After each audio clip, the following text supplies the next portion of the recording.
we spend all this time imagining we're going to get ready for our dying.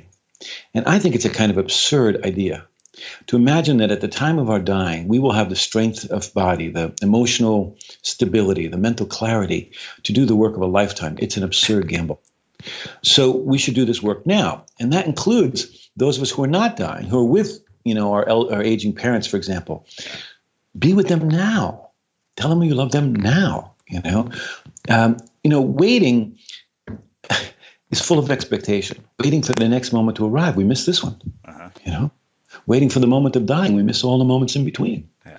So that's the great thing. Hold death out there as shine a light on it, so to speak, and hold it out there as a way of reminding you to attend to what most matters.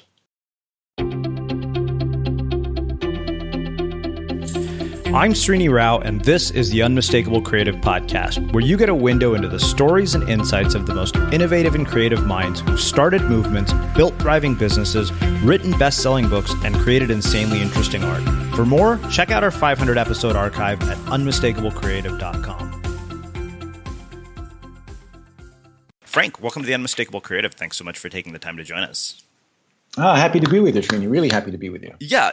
I was introduced to you by way of somebody who was listening to the show. And when I found out a bit about the work that you do, I was incredibly intrigued, especially, I think, because I have a birthday coming up. So the whole idea of mortality and death is something that, not in a morbid sort of way, but something that I have been thinking quite about. But before we get to your work, I want to start with a question that I have found has been very fun and revealing with many people. And that is, what did your parents do for a living? And how did that end up impacting the choices that you've made with your life and your career? Oh, that's a great question, actually. My parents actually worked on a very large estate for a very wealthy banker. Was head of one of the blue chip stock companies, actually. And my father was a chauffeur, actually, and worked for him. And we lived in this very secluded kind of Garden of Eden, really. It was quite beautiful.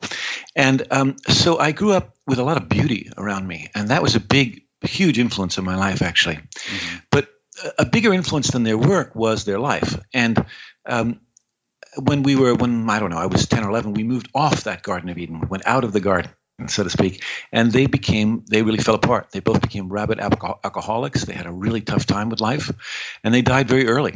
And so their troubles in their life and their early death, it made me a companion, made death my companion from a very early age. Mm-hmm. And that had a huge influence on my life. Yeah.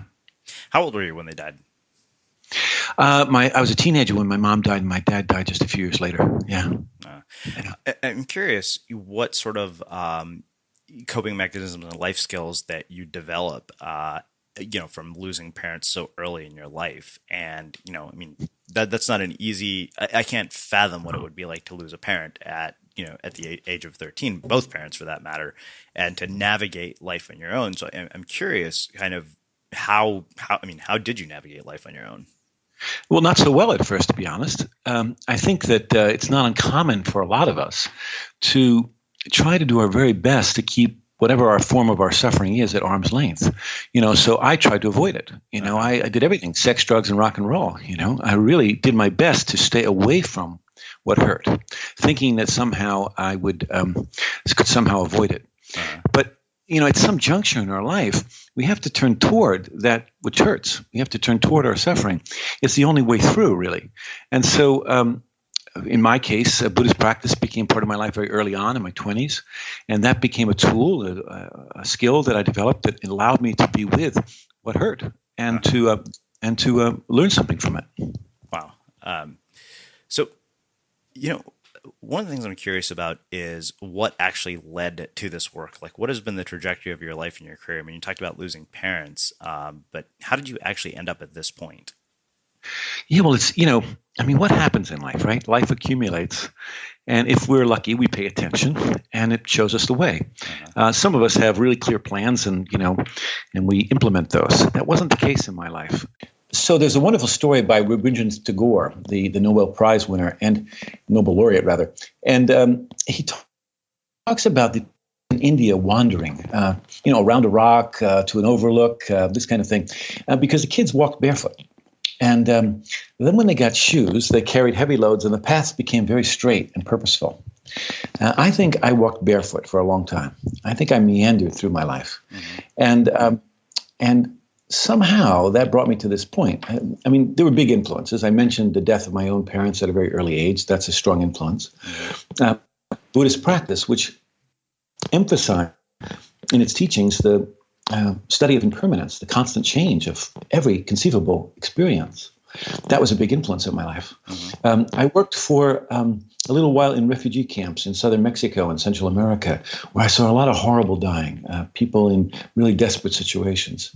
And when I came back to the United States, the AIDS epidemic was just beginning, and I was on the early front lines of that epidemic, in San Francisco, where we had, 30,000 people were diagnosed with HIV over the course of years. So those were all important, really important influences. But I'll tell you a funny piece of it. I have a son who's now a grown adult with his own children. But when he was being born, I had this feeling that part of my work was to help his soul kind of get into life, And I knew his mom would get his body in just fine. But so I went to study with Elizabeth Kubler-Ross, the very famous death and dying, teacher. And in those days, she was helping people die, and helping them walk through this journey to death. And I thought, well, if she helps people die, maybe she can help me figure out how to get my son into this world. And so I studied with her, and she kind of took me under her wing and embraced not only my interest in that particular time, but then sort of brought me back and mentored me for a good time. And so she was also a very powerful influence in my life, really teaching me how to be with suffering, how to stay very close to it, and how to work with people's tremendous hurt and pain. Yeah. As a father, it's interesting. I'm curious, one, what you would tell to parents about this conversation, because I doubt very much that parents are even thinking about the deaths of their kids, and yet, that's an inevitable part of life. So I guess the question really is, what would you tell to parents who want to get their kids to live, the fullest and richest life? Well, first of all, those who have young children, really young children, kids 5 years of age or under, those kids are thinking about it. They're already thinking about their dying. They're not thinking about it in an adult conceptual way, but it comes across for them. It comes across their little minds, and they want to know about it. And so it's really important that adults have honest conversations with them. They don't need all the details, but they need honest conversation. So here's an example. My son, when he was about 4 or 5, we were driving down a country road where we used to live. And he, at one point, just in the middle of the drive, he said, "Dad, are you going to die?" And I looked at him and I thought, wow, how do I answer this one? And then I said, "Yeah, someday I'm going to die. Just that.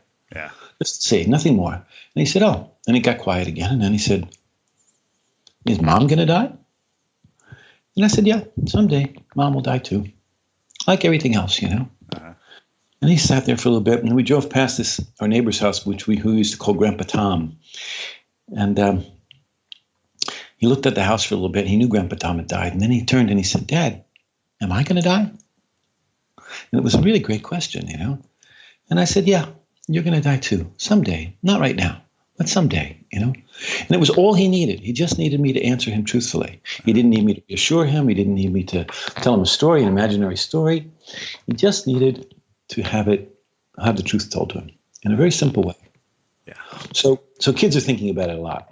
When we're talking about our adult children, I think that's a different story, obviously. Yeah. Is that what you had in mind? Both. I'd love to hear both. Well, when people basically hit their 30s, Uh-huh.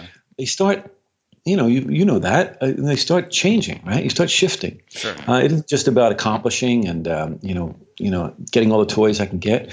We start feeling a sense of belonging Uh-huh. to the community at large. We start having children. We maybe have more serious relationships. And we start to feel a greater investment in life and a wanting to live it in a responsible way. Yeah. And one of the things that I think helps us in that is the reflection on death. Now, that sounds morbid, but actually it's incredibly life-affirming because, when we touch how precarious this life actually is, then we also touch how precious it is. And then we don't want to waste a moment, then we want to jump into our life with both feet. We want to tell the people we love that we love them, And so death has this the reflection on death, I should say, has this unbelievable capacity to show us what's really important. Yeah. And that's why it's important to keep it in a framework, not just to prepare for some moment at the end of a long road, but to recognize that it's with us all the time in the very marrow of our activities, the very marrow of this life. Yeah.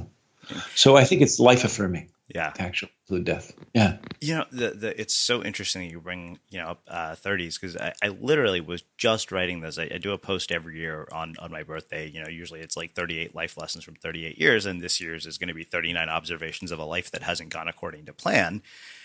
And, one of the things that I've been thinking a lot about, and now that I have you on the air, I'm going to ask you about it because it's something that has troubled me.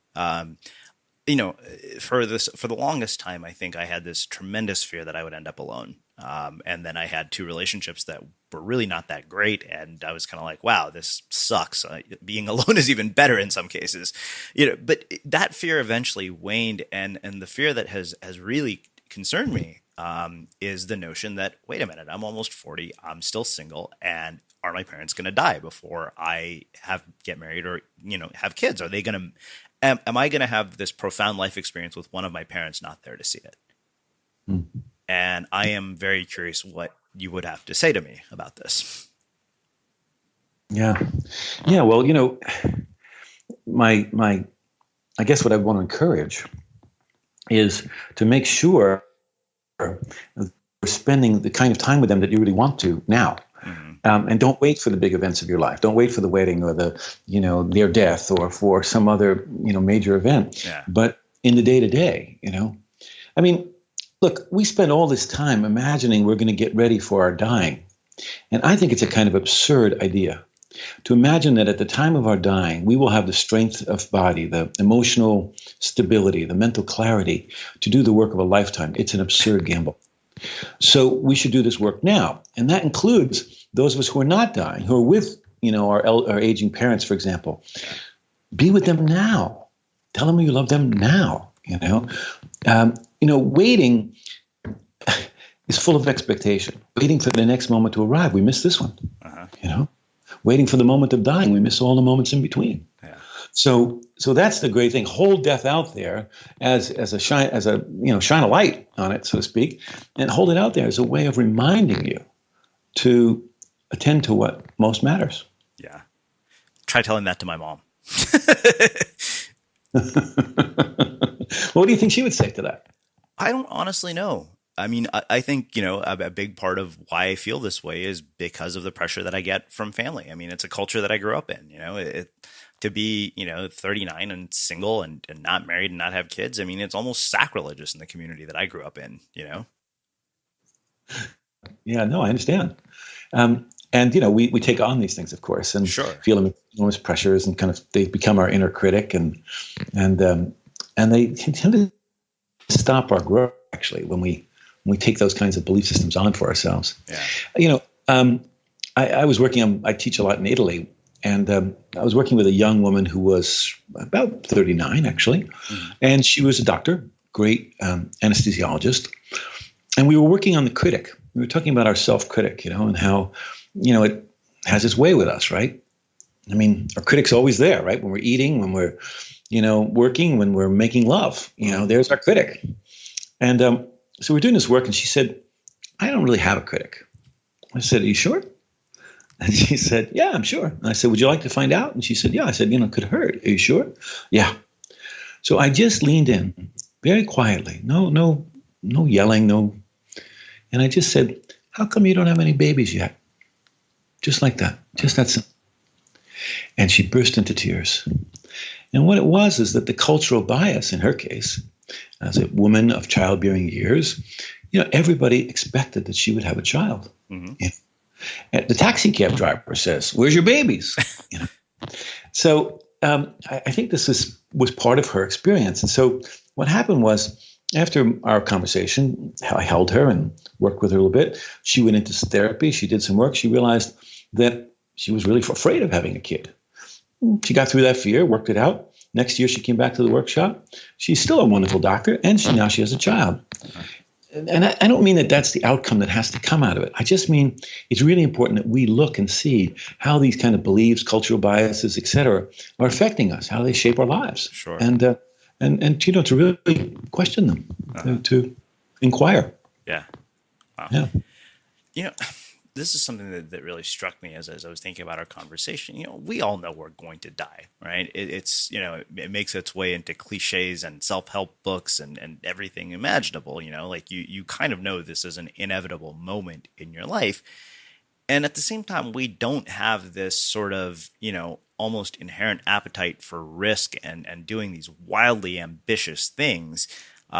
It's not just our nature to say, you know what, I know I'm going to die, so I'm going to try to live as much as possible. Why is that? Well, we have a tremendous capacity to distract ourselves from this truth, right? Think about how we distract ourselves from pain, even small physical pains, we're always, that's our primary practice in this life is distraction. It isn't turning toward what's actually true. Look, here's the deal. As you suggest, we're all going to die. None of us are going to get out of here alive, right? So this is actually basically true. We know this to be so.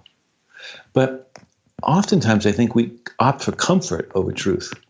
We take what is familiar and we stick with that. And sometimes what happens in the course of that is we get so adjusted to what's familiar, thinking that it will somehow fend off what frightens us, that we start living smaller and smaller lives, not bigger and bigger lives. Yeah. My experience is when we embrace dying, it actually gives us more courage. We take more risks. We forgive more. We step into the mystery of life a lot more fully. That's what I learned from being with people at the end of life. Yeah. They're not wasting time. They don't spend time on petty conversations. They want to know what matters. And the two questions that matter most for people at the end of their lives is not whether or not, they went on that holiday to Thailand or whether or not they bought that car that they wanted. The two questions are, am I loved? And did I love well? Those are the two big questions. It always comes down to that, do I belong? Am I loved? And did I love well? And we don't have to wait to the end of our life to figure out the answers to that, Yeah. So, I was going to ask you, when, you're working with dying people, I'm curious what they say when they reflect on their work and their careers. And I'm curious also how it differs from people who are rich and people who are poor. Yeah, well, that's a really good question. I, as you know, helped to co-found the Zen Hospice Project, which was the first Buddhist hospice in America. Yeah. We started in San Francisco, and for the most part, we worked with people who lived on the streets. I changed, diapers on park benches behind City Hall a lot, And a lot of the people I worked with lived in really terrible conditions, rat-infested hotels, park benches. They were alcoholics, they were prostitutes, they were homeless folks who barely survived, I would say, on the margins of society. And often they wore this face of resignation, or they were angry about their loss of control, or they'd lost all trust in humanity. And some of them were from cultures that I didn't know, speaking languages I couldn't understand. And some of them had this really deep faith that carried them through the process, and others swore off religion years ago. There was this wonderful man, Nguyen, a Vietnamese man, who really feared ghosts, I remember. And then down the hall, right next to him, in the room next door, was Isaiah, who had these visits from what he called visits from his dead mother, All this was living side by side, right? Now, there was a man I worked with who contracted HIV from a blood transfusion. A working class guy, was a truck driver. But a couple years before this, he disowned his gay son, right? Because he was a gay man. And now both the son and the father had HIV. And they were in twin beds in the same room being cared for by Agnes, who was, the son's mother and the father's wife. These are the folks I work with. And some of them were, we worked with, people who had from all stratas of society. So some people had, tremendous resources, and they were, powerhouses in the city. And others of them just had the shirt on their back, and that's all. What I would say is that all of them were my teachers, every one of them. The ones who blossomed in their dying and found the kindness that they'd always been looking for, and also the ones that turned toward the wall in withdrawal and they never came back again. All of them taught me something, that they invited me into their life. They in the most vulnerable moments, they helped me get up close and personal with death. And in the course of that, they really showed me how to live. And so I'm ever grateful to them, really grateful to them, Look, our system, even the hospice care system, which is predominantly was begun taking care of middle-class white folks who had intact families. And, when at the early days of the AIDS epidemic, when we were dealing with men, single men, oftentimes, who had no family, lived alone, in the early days, some of the hospices weren't caring for them. And so we had to create new systems. Folks who have been living on the edges of society in some way, they don't have a lot of trust in the system. And so they often get less care, poor pain management, bad symptom control, and they don't necessarily access services. And I'm afraid given the way things are going in the government, we may be headed for more of that. Yeah. The other thing that really struck me was, your upbringing of being raised around wealth. And so I'm curious, having had these perspectives, being raised, in this environment of beauty and wealth, losing your parents, and then also, working so closely with dying people from multiple economic spectrums. What's your own perspective on money and wealth as a result of this?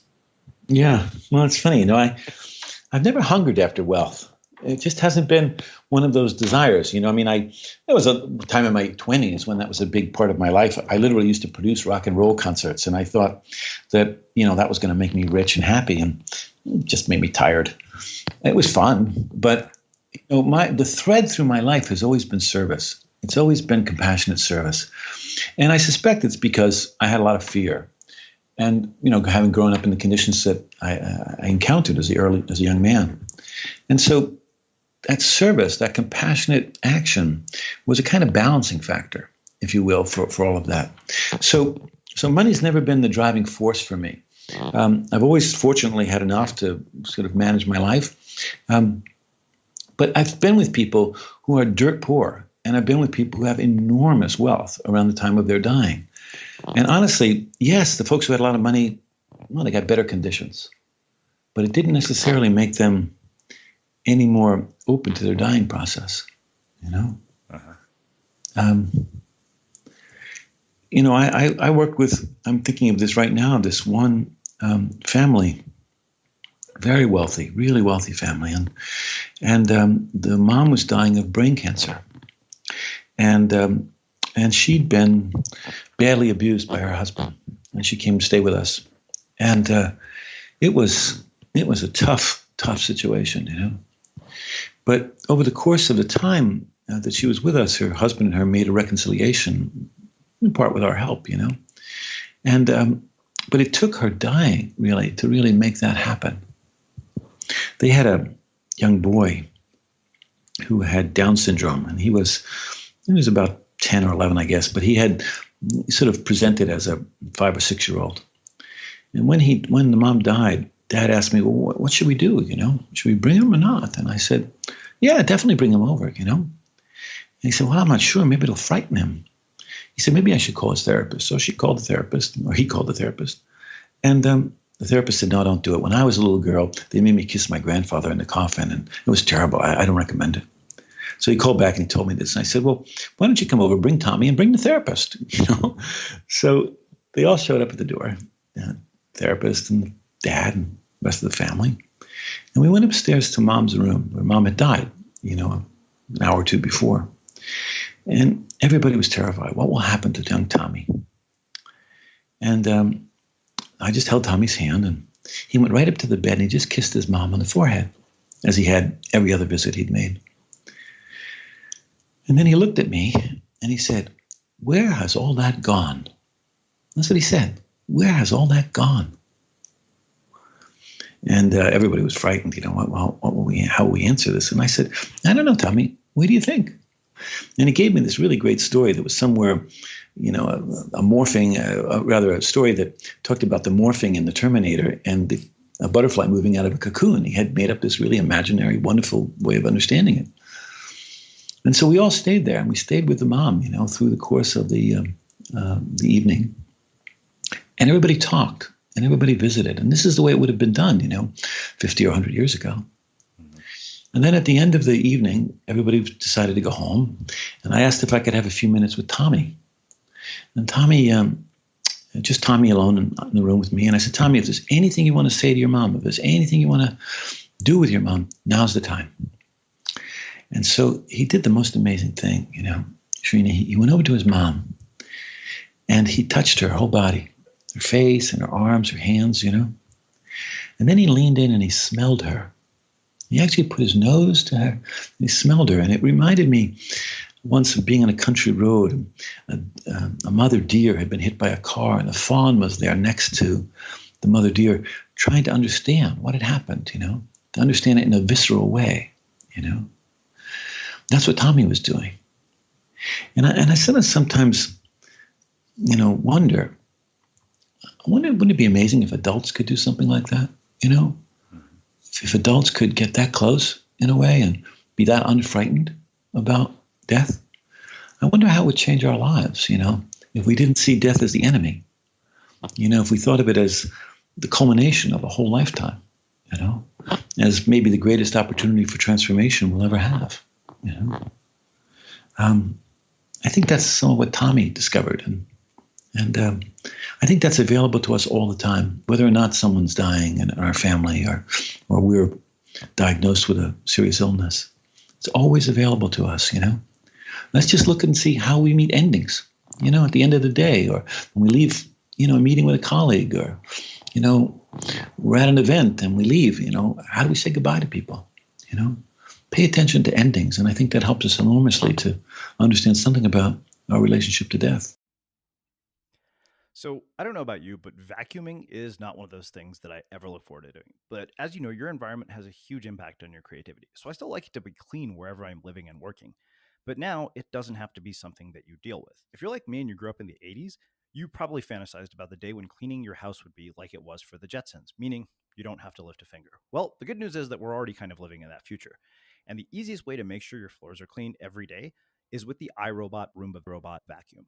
It cleans up after itself. The Clean Base automatic dirt disposal takes convenience to a new level, automatically empties its own bin into an allergen lock bag that holds 60 days of debris and traps 99% of pollen, mold, and dust mites, so you can forget about vacuuming for months at a time.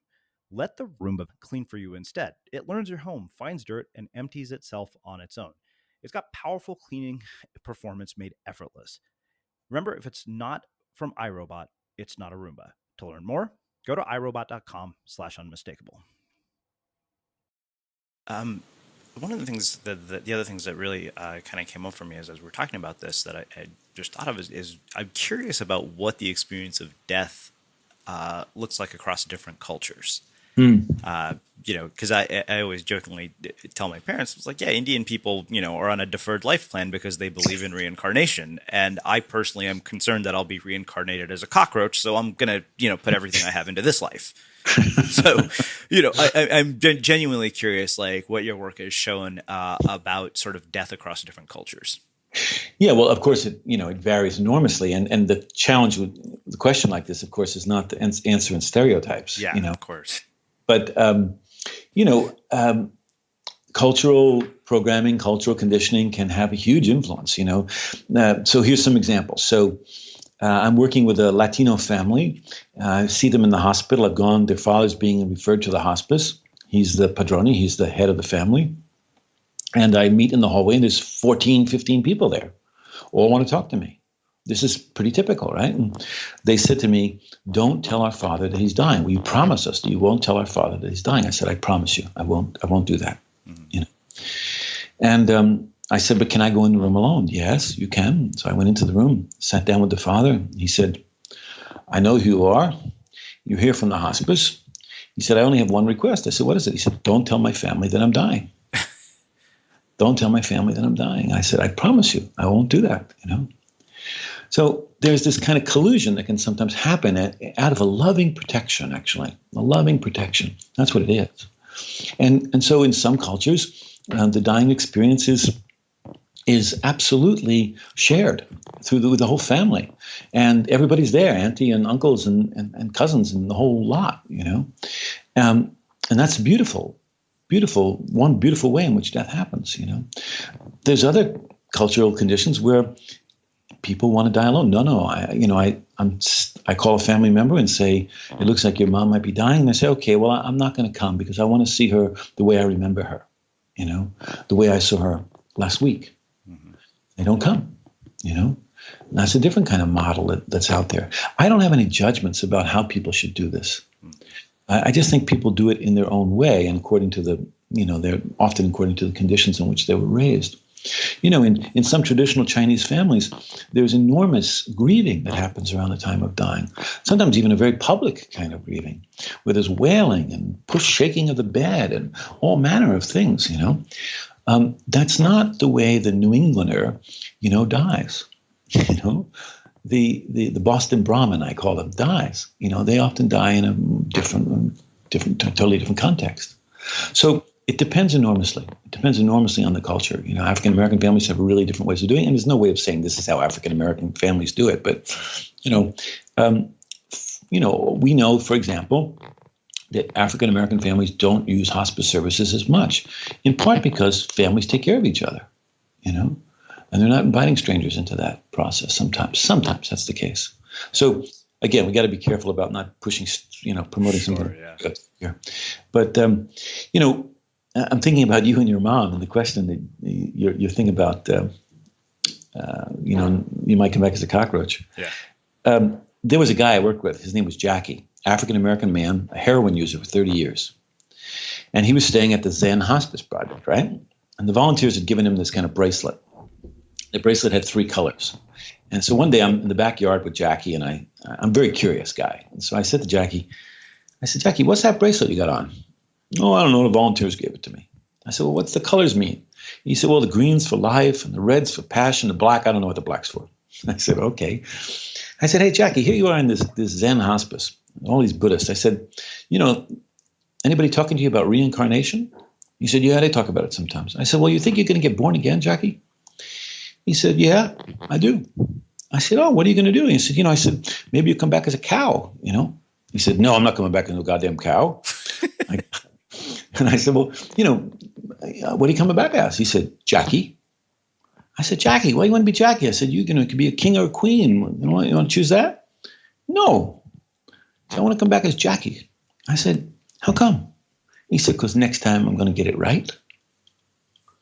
And you see, we're into a whole different conversation now, Srini. You see? If I had sat down with Jackie and said, okay, we're going to have a counseling session now about your dying and what you think about it, he wouldn't have said a word to me. Yeah. But because I was curious and we were playful in it also, and I didn't have a prescribed idea about what the outcome should be, we could have a really honest conversation, actually. So I think that's one of the things that we miss sometimes in this culture is we're afraid to talk about dying. We talk about it as a death-denying culture, and I don't agree. I don't think that's true. I think we're hungry to talk about dying, really hungry to talk about it. It's just that we're afraid. And we need somebody to talk to about it who isn't so afraid, And that's a beautiful gift you could give to your parents. Yeah. What do people say about love and relationships when they're close to death? Well, I think our romantic notion of death is that everybody makes these reconciliations and, family systems come together and it's all well. And oftentimes that's the case because, there's a kind of urgency, right, to get it together. Mm-hmm. But I think actually, the habits of a family system tend to get exacerbated in and around the time of dying. So if there's a tendency toward, coming together, well, that's going to probably get stronger. And if there's a tendency toward conflict, that's going to get stronger. So absolutely, there can be tremendous moments of beautiful forgiveness. Well, here, let me share a story. There was a woman, one of the first women we ever took care of at the hospice. Her name was Blaze. And she stayed with us at Zen Center. And during the course of her stay, she asked us if we'd get a hold of her brother. Her brother was a cowboy. He rode the rodeo circuit. And this was in the days before the internet, if you can imagine such a thing. And so we found him. We found him through the Rodeo Association, and he came to Zen Center. At this point, we were actually taking care of people at the main Zen Center, where there was monks and nuns. And he showed up at the door with a cowboy hat and a silver belt buckle and snakeskin boots, And he said, "What kind of a place is this you got my sis?" And I brought him upstairs to her room, and he couldn't go in. It was too scary for him. They hadn't seen each other in 25 years, right? So one day we're downstairs in the courtyard, and we're shooting the breeze, and I said, Travis was his name. I said, "Travis, I got to go home now, take care of my kids." And he said to me, "I want to tell her it, but I can't tell her it." And I said, "Well, Travis, what do you mean?" I said, "If there's something you got to tell your sis, there's not much more time." "No, I'm not good with words," he said. I said, "Well, tell me."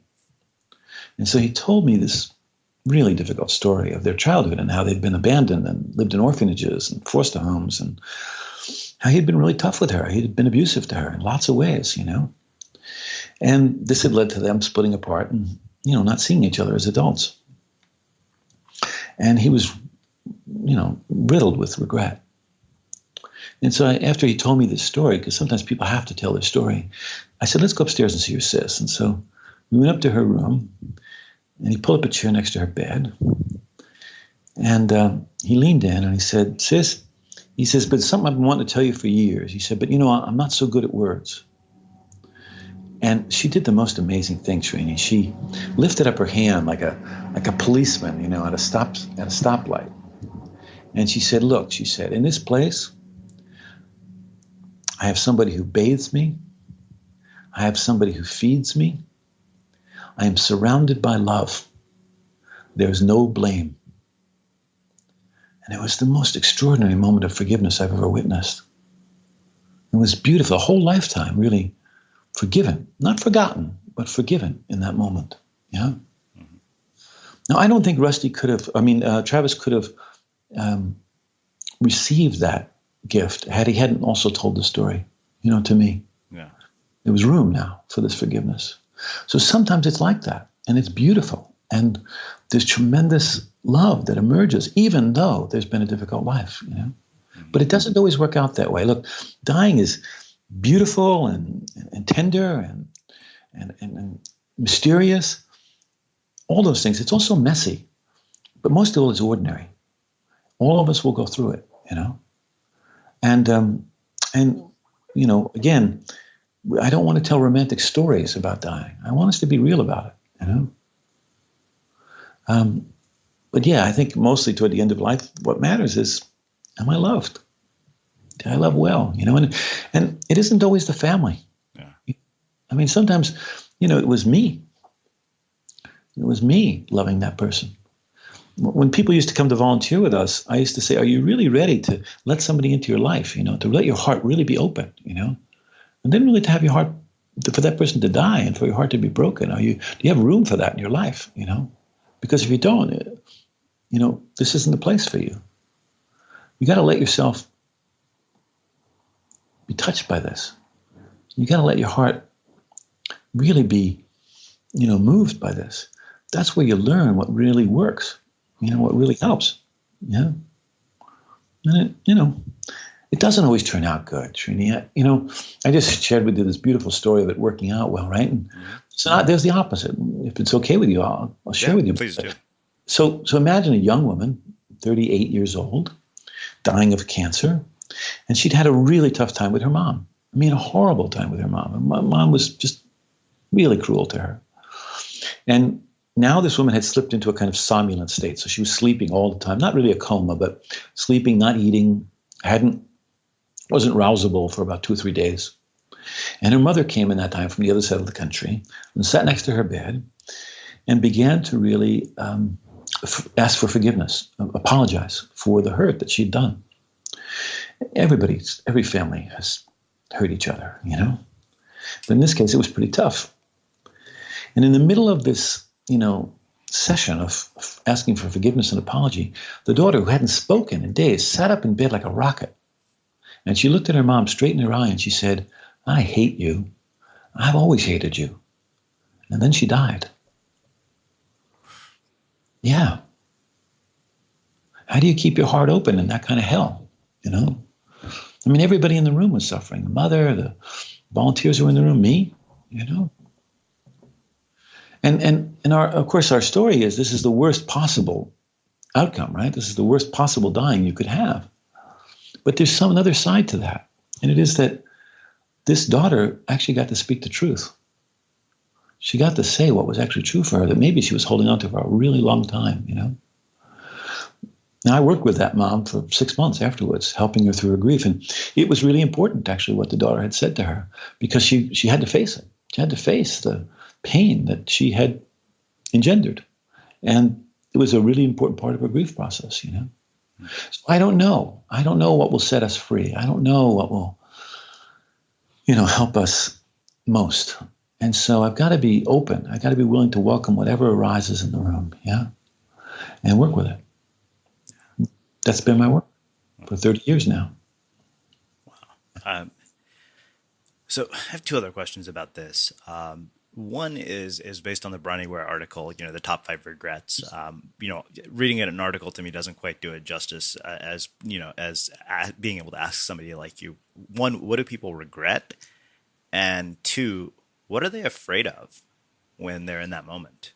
Yeah, both really good questions. I mean, I think the problem with that, with not just the question, but with that idea is that we try and look ahead and think, okay, what's the thing I'm going to regret? So I'm not going to do that. Now I'm going to make sure I live a life that doesn't create that. And that's actually healthy. Mm-hmm. Not trying to get it straightened out in the last week of life, living our life in a way that is full and rich and meaningful and purposeful so that we don't walk into our dying with regrets.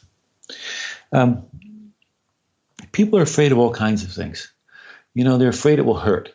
Right? The dying will hurt. And so we can do something about that. In about 90% of the cases, we can actually mitigate that concern with good pain management. And it ought to be done well. I mean, we used to have, morphine by the 55-gallon drum at Zen Hospice pretty much. I'm being facetious, but no, it's really important to have good pain management and symptom control. Yeah.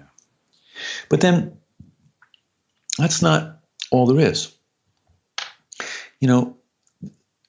People are afraid that they'll be abandoned. They're afraid that there's no future in a life with them and that they don't have a lot of anything to contribute to this life. And so people will leave them, won't be with them. So we can mitigate that again. We can address that again by saying, I'm right here. I'm not going anywhere. I will be here. I promise you, I will be here. And that's the way that we can address that fear. But the third one is a little more difficult and it's challenging. And it's dying is a stripping away process, particularly dying that comes from long-term illness. It's a kind of stripping away process. All the ways we've defined ourselves. I'm a Buddhist teacher. I'm a father. I'm a, whatever it is. All these roles that we have and identities that we carry, they're stripped away by illness or they're gracefully given up, but they all go at some juncture. And then who are we? And then we come to something far more fundamental and essential about our life. And it's not enough just to have a belief system about that. Beliefs come and go. We have to have some direct, immediate experience of our life that's reliable for us. It doesn't come and go. Yeah. Everything's happening all the time. Everything's changing all the time, rather. It's all coming and going all the time. This is the nature of impermanence. Yeah. What is it that doesn't come and go? What is it that doesn't come and go? That's a really important question for us to grapple with. And, religion has tried to answer that for a lot of people, but that's not going to satisfy us on our deathbed. What's going to satisfy us is, what do we actually have confidence in? Uh-huh. And so we have to answer that question now for ourselves. We have to address that now. So when I'm dying, I want mastery. I want somebody who really knows what the hell they're doing and manage pain. But that won't be enough. And that's the problem. You see, right now we're giving dying over to medicine. Yeah. And it's too profound for medicine. I mean, medicine's great, but it shouldn't be the only player in the mix. So I want somebody who has mastery, but then I want somebody who can help me in the territory of meaning, who help me can figure out what's the value and purpose of this life. What's my relationship to dying, to the suffering that I'm in the midst of? So meaning, right? Now, but there's a juncture in the dying process where meaning doesn't matter anymore, where we step into a third territory, and that's the territory of mystery. That's the territory of unanswerable questions, right? Where the best we can do is stay in the room and not run away, right? This is the land of adventure. This is the land where we don't know. And we have to be willing to hold that not knowing, that openness, to our experience. It's an adventure we can't possibly know in advance. Nobody can really tell you what happens after you die. We don't know. But the process of dying, if we could think about it as this continuous unfolding, this kind of adventure that we live into in order to know, this, I think, is a really healthy way of going about it. And the people that are able to do that, they don't have too many regrets. But they haven't started it then. They started it some other time in their life, The people that have an easy time with dying have lived into the deeper questions of what it means to be human throughout their lives. And that's what really supports them in the time of their dying. Yeah. Wow. So this is a very weird question, but it's something I've been thinking about because of the fact that I'm writing a book about creative habits and writing a book about using the digital world to create. I mean, when people pass, when we have this almost digital avatar of them, what is the implication of that in death from your work? Yeah, well, it's, we don't know yet. We don't know yet. We're kind of discovering our way into this, aren't we? Yeah. What happens to somebody's Facebook profile? Exactly. Does their birthday keep coming up on everybody's feed? So I think that there's a couple of possibilities. One is I think there's a real possibility that legacy could really be supported and helped by this. That that's part of it. The other is that because of technology, we can have a lot more contact with one another. You've probably got relatives that live on the other side of the world. You can be in contact with them. You can see them. You don't have to make a trip to their deathbed in order to visit with them. So those are incredibly valuable tools that we have available to us. What happens though to our sense of self, when it gets frozen in a digital world, one of the things that it's difficult about our digital world is that while the technology keeps changing, the information doesn't change. So, the story we have about someone doesn't get to be updated. It doesn't get to continue to evolve. And so it gets a little frozen in time. And that doesn't help us, When we're grieving the loss of someone that we love, we have to kind of allow them, in a way, to keep changing, We have to allow the relationship with them to keep changing, in a way. When someone dies, the relationship with them doesn't end, So we have to keep, letting that evolve. And some of it's seeing more about them. In the beginning, maybe it's we hate them, or maybe it's we have a romantic story about their dying. And part of the grieving process is becoming increasingly more real about our relationship with them, And so it's hard to say, it's really hard to say. I don't know how it's going to go, I'm curious to see how we can use it in positive ways. Yeah. Wow. Well, this has been truly, truly profound. One of those conversations I think that I'm hoping a lot of listeners will revisit over and over again. So I have one last question for you, which is how we finish all of our interviews at the Unmistakable Creative. What do you think it is that makes somebody or something unmistakable?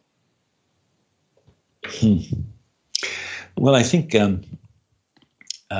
it's when we really look in and see the uniqueness of every human being, and if we're really curious, we can see that about each other and ourselves,